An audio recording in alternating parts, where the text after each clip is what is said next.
Nesse segundo vídeo, nós vamos falar sobre o problema de Sturm-Liouville e ortogonalidade. Então, eu vou explicar o que é a ortogonalidade das funções e como está relacionado com as equações do tipo de Sturm-Liouville.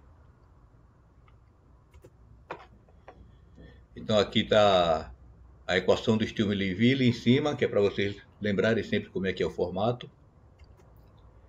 E vou provar que as autofunções R1, Rn dessa equação são ortogonais. Antes disso, vou falar sobre o conceito de ortogonalidade. Uma analogia boa para entender o conceito de ortogonalidade é pensar em vetores. Você tem um vetor aqui, o vetor R, então tem os eixos x, y, z. Aí em cada eixo você tem os versores E1, E2, E3. Versor é um vetor unitário, de módulo 1. Então, quando você decompõe o vetor em componentes, você vai pegar na direção de cada versor e vai projetar o vetor. Então aqui são os componentes. Então o vetor fica sendo uma série, uma somatória dos componentes vezes versores. Então dessa forma aqui, ele é parecido com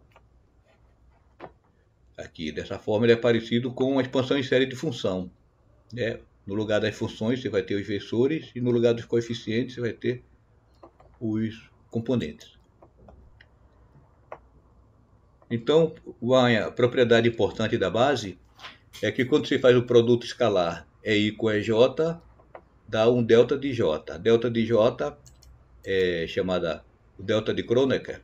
Quando I for igual a J, dá 1. Quando I for diferente de J, dá 0.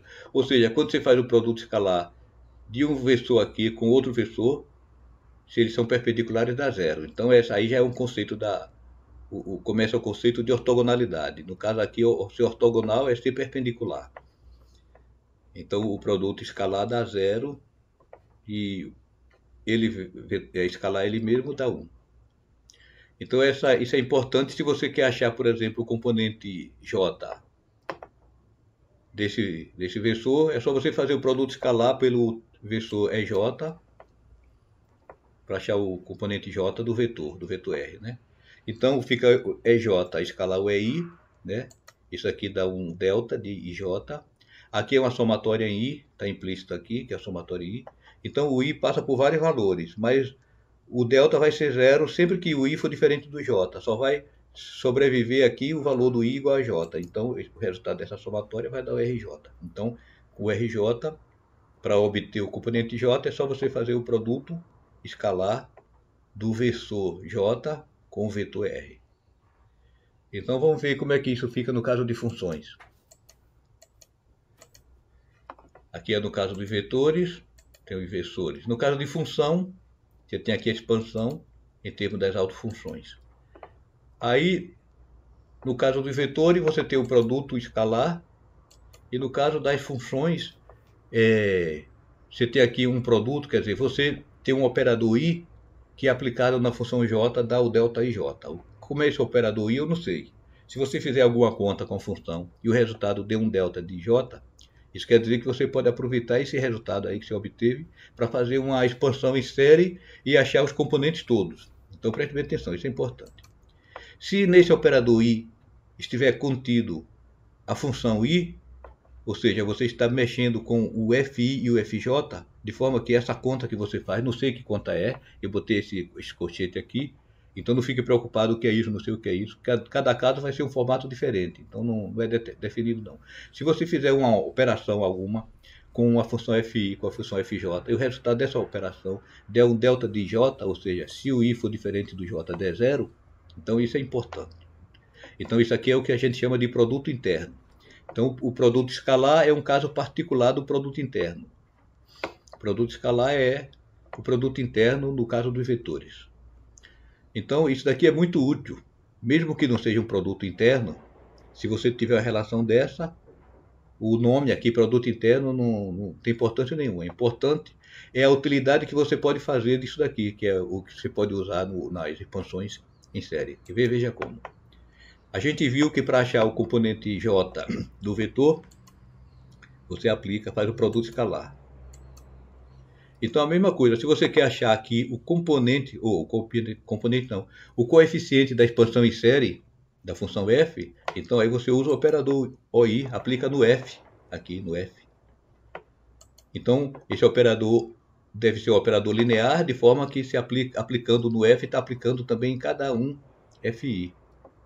Aí, como aplicando o operador j no fi, vai dar uma função delta, não é exatamente a função, é o delta de Kronecker, né? E isso, o delta de j, aqui tem uma somatória i, quando i for diferente de j, isso dá zero, só quando i for igual a j que vai dar 1, então aqui vai dar o cj, dessa somatória. Então aqui, quer dizer, você encontrando um operador que tem essa propriedade, você encontra quais são os coeficientes da expansão em série, entendeu? Então isso aí é muito, muito útil. Por exemplo, no caso da série de Taylor, o operador é isso aqui. Você aplicando no XM, o XM é a base da expansão em série de Taylor, certo? Então aqui eu estou fazendo uma expansão em série de Taylor em termos do x igual a zero, específico. Então se eu aplico isso, isso daqui vai dar um delta de NM. Então você vê que aqui não é exatamente o produto interno, mas é um operador útil para você achar os coeficientes. Então, veja bem, se o n for maior do que m, se você deriva mais vezes do que a potência do x, dá zero. Isso daí você faz em casa, você faz as contas, pega x ao cubo, deriva 5 vezes, por exemplo, que você vai ver que isso é verdade. Se o n for menor do que o m, então vai sobrar um x, uma potência de x, quando você fizer x igual a zero, vai dar zero. Então, só não vai dar zero quando ele for exatamente igual a m, então essa relação vale. Agora, para vocês pensarem, no caso da série de Fourier, qual é o operador n que a gente usa? Certo? Então, com isso daqui, eu imagino que está bem entendido o conceito de ortogonalidade. Você tem um produto interno, quando esse produto interno for zero, você diz que as funções são ortogonais. Então, é parecido com vetores. É como se, na expansão em série, você tivesse num espaço de infinitas dimensões, né? Sendo que cada componente aí, cada vetor de uma dimensão vai ser uma autofunção. As autofunções é que formam a base desse espaço infinito. Então, muito bem, vamos provar agora que esses R, né, o resultado, a solução de uma equação desse tipo, do tipo de Sturm-Liouville, eles são ortogonais entre si. Essa prova eu tirei da apostila de Paulo Miranda, nunca vi em nenhum outro livro. Então, o produto interno que a gente usa, não confundir com o produto interno bruto, vai ser assim, você faz a integral, coloca esse ρ aqui dentro da integral, né? Bota as duas funções que você quer fazer o produto interno, e aí a gente vai mostrar que se o K for diferente do L, esse resultado aqui dá zero. Isso quer dizer que as funções são ortogonais. Como? Então, para não tomar espaço, vamos inicialmente usar o símbolo do operador L aqui, né? Então, essa expressão toda aqui é a mesma coisa que isso. Aqui o L aplicado ao RK, quer dizer esse operador aqui aplicado no RK. Mas isso é zero. Então eu aplico no RK e aplico no RL aqui. O RK e o RL, aplico nos dois. Aí onde tem RK eu multiplico por RL e onde tem RL eu multiplico por RK. Não entenderam? É isso aqui, certo? E depois eu faço a diferença dos dois aqui. Isso é muito usado em física, quer dizer, você fica pensando, pô, mas como é que ele percebeu que tem que fazer essa conta? Mas em física aparece muito, você faz um A vezes B, e depois faz o oposto. B vezes A e tira a diferença, AB menos BA. Então isso aparece várias vezes. Então se faz essa diferença, fica dessa forma. Agora vamos pegar esse operador L e escrever explicitamente. O L é isso aqui, né, com os nablas. Então, esse é RL, LRK, fica tudo isso aqui. E aqui é só trocar os L pelo K, certo? Então agora eu quero essa diferença dos dois, eu diminuo isso disso.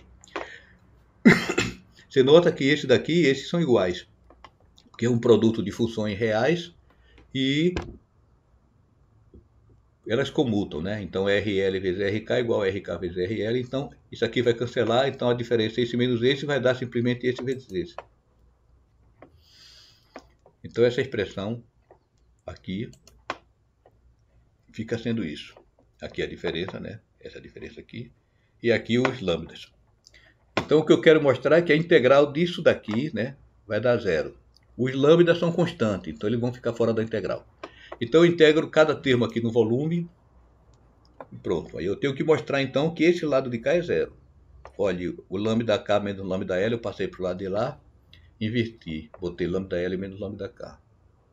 Certo? Então, se eu provar que isso aqui é zero, vale. Então, vamos passar para o slide seguinte. Isso daqui é a mesma expressão que estava escrito no fim do último slide lá. Aqui você tem a integral de uma função vezes uma derivada. Então, isso é análogo à integração por partes. Você tem o dv, né? Que é o d do v menos v du. Isso daqui vem da derivada do produto. Derivada de u vezes v é u vezes a derivada de v mais v vezes a derivada de u. Então, aí, isso aqui é análogo a esse aqui, né? Parece muito complicado porque está com o operador nabla, mas vamos ver que no fim das contas é igual. O u vai ser o r e o v vai ser o que está sendo derivado, né? Que é o p gradiente de r, o vetor. Então, para obter essa relação aqui, a gente deriva u vezes v. Então, a mesma coisa, eu vou pegar a derivada do u, que é o r, vezes o v, que é o vetor aqui. Então, para isso, eu escrevo em forma de somatória del i, né? Como é um produto escalar, então componente x vezes a componente x, mais a y vezes a y, a z vezes a z. Então, del 1 quer dizer a derivada com relação a x, del 2 é a derivada com relação a y, e del 3 é a derivada com relação a z. Aí aqui agora eu faço a derivada do produto. Da derivada do primeiro vezes o segundo, mais o primeiro vezes a derivada do segundo. E substituo onde tem o del i, eu substituo de volta pelo nabla. Então aqui isso daqui é o gradiente do r. Aqui também gradiente do r. Como tem o i, aqui é o produto escalar. E aqui é a mesma coisa.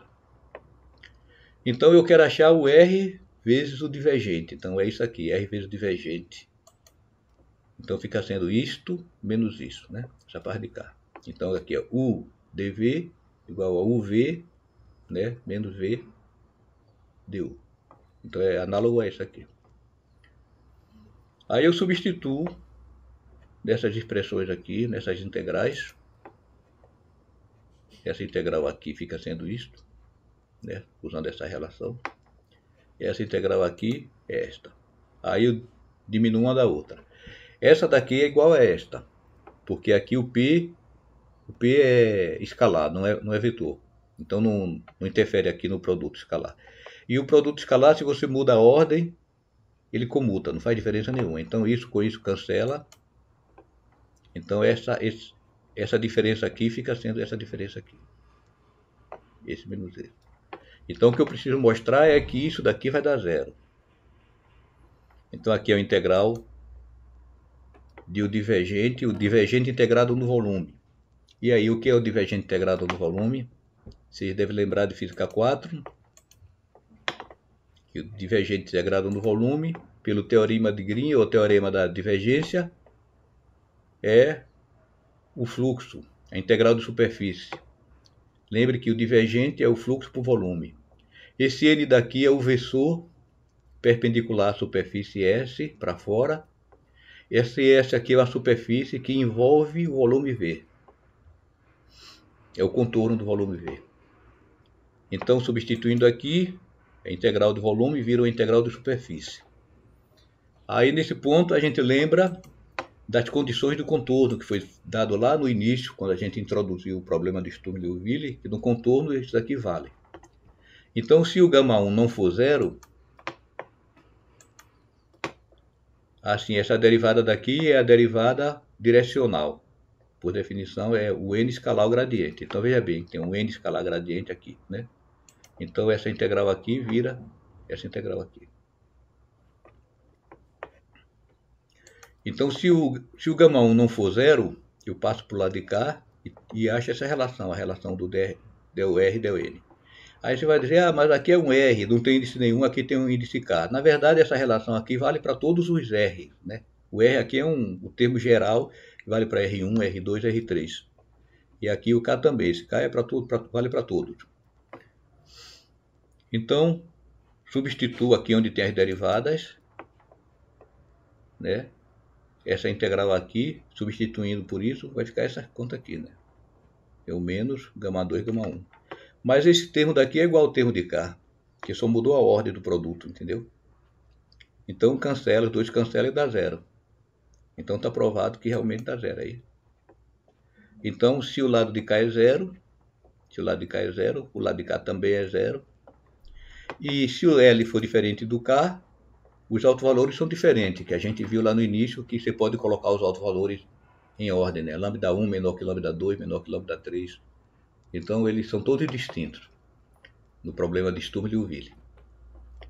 Então, aí mostra que realmente isso é zero. Ou seja, você tem a equação de Sturm-Liouville, qualquer equação daquela forma que você tem, você sabe que existem autofunções e que essas autofunções são todas ortogonais entre si. Ortogonais no sentido desse produto interno aqui que foi definido, certo?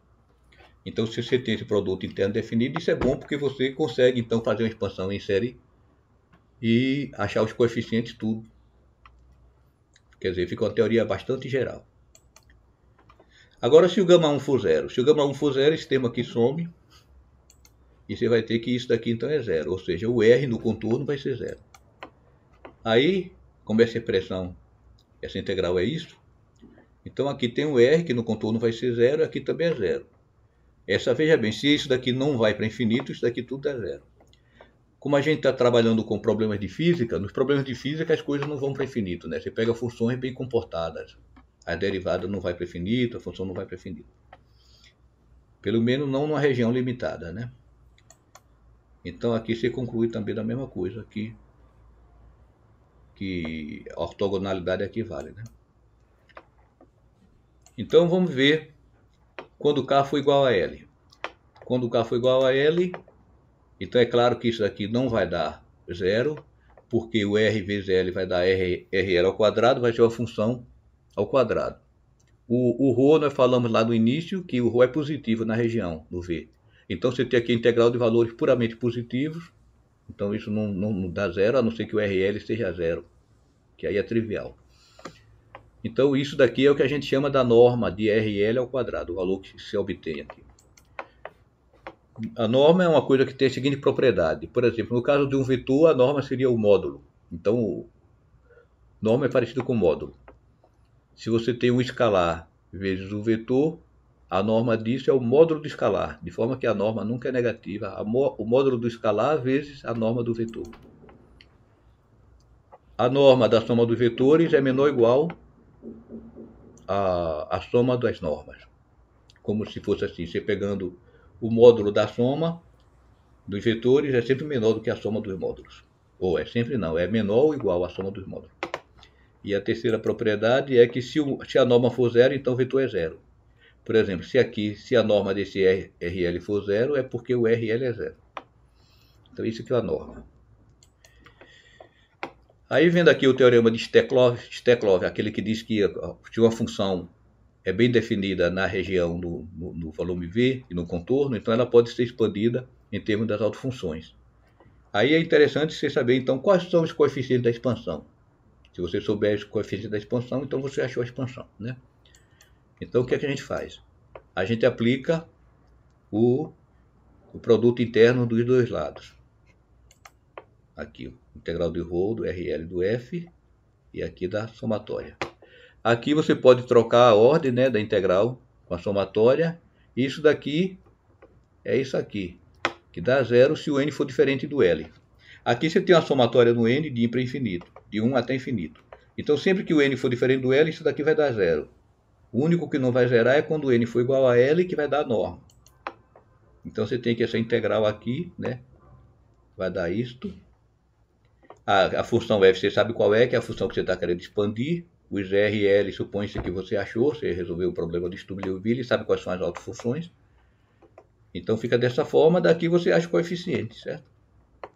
Então, quer dizer, você tem a função de Sturm-Liouville, né, que é aquela função lá, tem o P, o Q e o ρ, que para cada caso é um caso diferente, da equação diferente, então envolve vários tipos de equações, né?